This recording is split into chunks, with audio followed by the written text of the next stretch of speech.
NEC Section 250.66 addresses grounding electrode systems. General requirements state in 250.66 that the grounding electrode system shall be installed and connected in accordance with this section to limit voltage imposed by lightning, line surges, or unintentional contact with higher voltage lines, and to stabilize the voltage to earth during normal operation.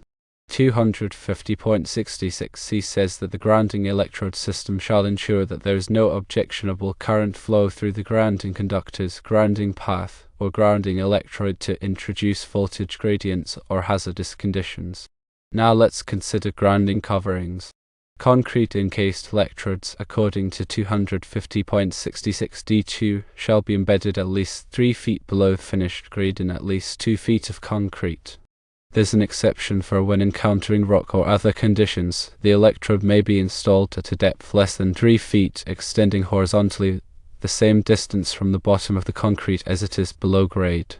For ground rings specifically for primary services of 1001 volts or more, 250.66d5 stipulates that ground rings for primary services 1001 volts or more shall be buried at a depth of at least 2.5 feet below finished grade.